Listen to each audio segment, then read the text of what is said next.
Viewers, আমি আজকে আবার চলে এসেছি আরেকটি সেলাই নিয়ে। তা আমি আজকে কামিজ, সালোয়ার কামিজ ড্রয়িং কাটিং করব। তা আমি এই যে কামিজটা ড্রয়িং করে নিয়েছি মাপ অনুযায়ী।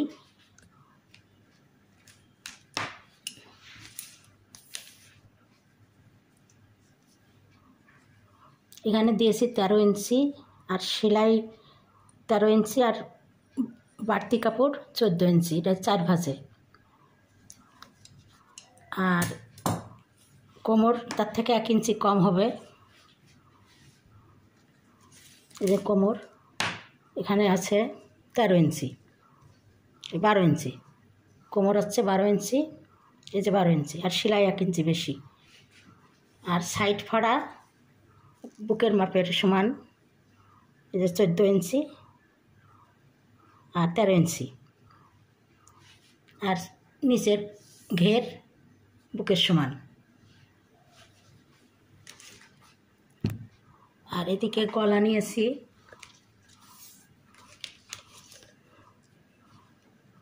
7 ইঞ্চি, সামনের গলা আর পিছনের গলা 6 ইঞ্চি।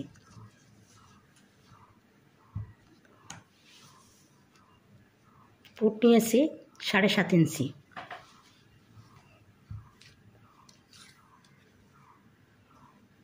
আর এদিকে মোহরা নিয়েছি 8 ইঞ্চি। এখন এখানে শেপ দিয়ে দিয়েছি, যে এই শেপ অনুযায়ী কেটে নেব। তা আমি প্রথমে হাতাটা কেটে নেব মোহরা।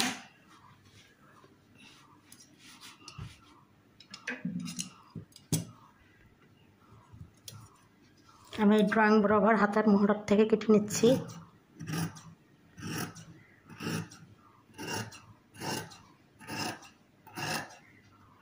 এই যে বাড়তিতে সেলাইয়ের জন্য নেওয়া আছে সে পর্যন্ত, এখান থেকে আবার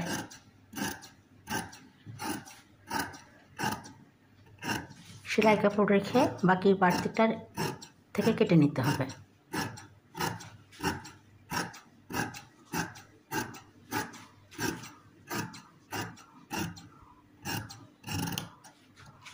এখানে একটু আপ হবে উপরের দিকে, যেহেতু ঝুলে না যায় সেই জন্যই দিয়ে আপ বরাবর এই যে কেটে দিচ্ছি।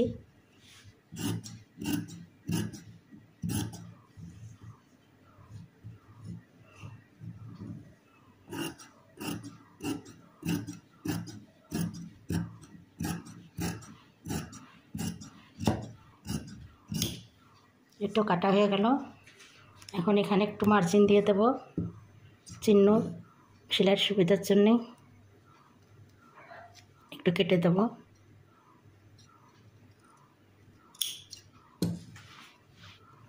এই কোমরের কাছে একটু দিয়ে দেব।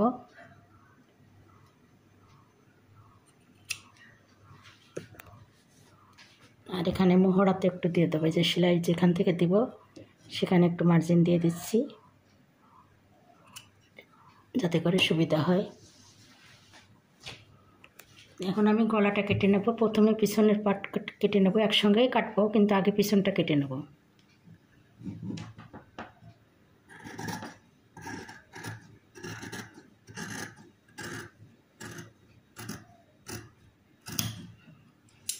আর এখানে যে কাঁধের কাছে যে 1/2 ইঞ্চি ডাউন আছে সেটা কেটে নেব।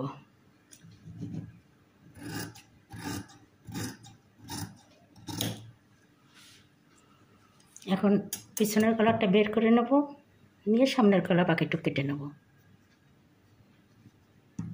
সামনের গলাটা এই যে কেটে নিচ্ছে। এখন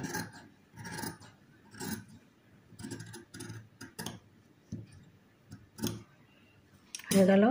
এখন গলার মাপ দিয়ে পট্টির কাপড়টাও কেটে নেব। হাতাটা 4 ভাঁজ করে এই যে ড্রয়িং করে নিয়েছি। এখন এখান থেকে কেটে নেব।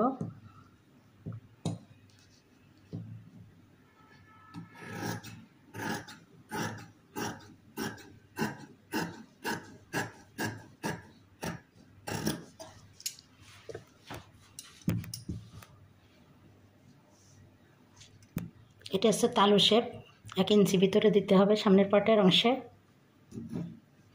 আর এই যে পিছন পাট বরাবর আমি এই যে কেটে নিচ্ছি। মোহরার মাপের সমান কাপড় নিতে হবে। এখন এই দুটো পার্ট নিব, এই দুটো পাটের এখান থেকে আমি যে অংশটা বেশি নিয়েছি তালুসের, এটাই যেভাবে কেটে দেবো, এটা সামনের পাটে থাকবে। তো হয়ে গেল কত তাড়াতাড়ি, কত সহজেই ড্রয়িং কাটিং। এখানে একটু চিহ্ন দিয়ে দেবো সেলাইয়ের কাঁধের সঙ্গে মিলিয়ে দেওয়ার জন্যে।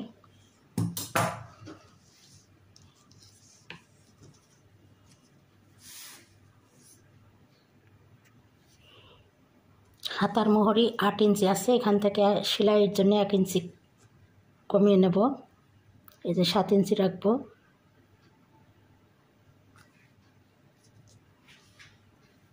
এখান থেকে সেলাই দিতে হবে, এটা হচ্ছে সেলাইয়ের মার্জিন।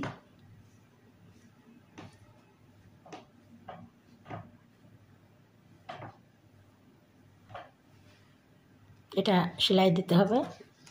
হয়ে গেল আমার সালোয়ার, এই কামিজটি কাটা। এবার সালোয়ারটি কেটে নেব।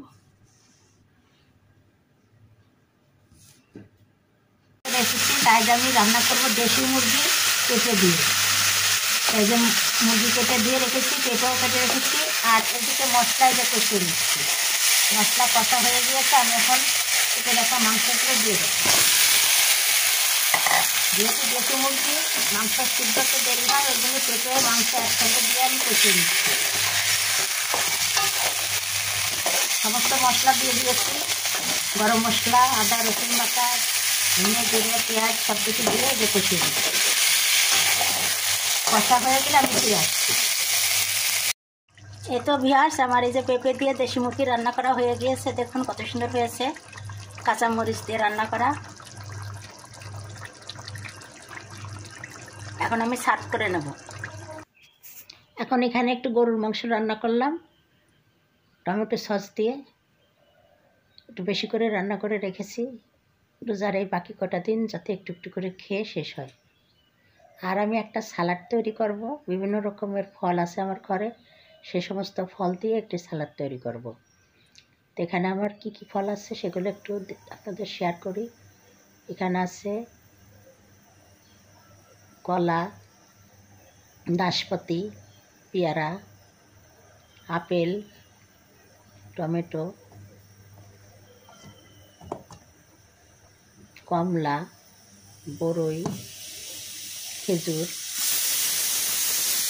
শসা, আরও যা যা ফল থাকবে সব ফল দিয়ে ছোটো ছোটো করে কেটে মাংস দেওয়া যাবে, ডিম দেওয়া যাবে, বুট, এগুলো কেটে তারপরে এই যে দই, চাট মশলা সব কিছু দিয়ে এই যে ধনের পাতা দিয়ে আমি মাখিয়েছি। কেমন হলো? নিশ্চয়ই ভালো লেগেছে। আর ভালো লাগলে লাইক কমেন্ট শেয়ার দিয়ে আমার পাশে থাকবেন। আজকের মতো বিদায় নিচ্ছি। আল্লাহ হাফেজ।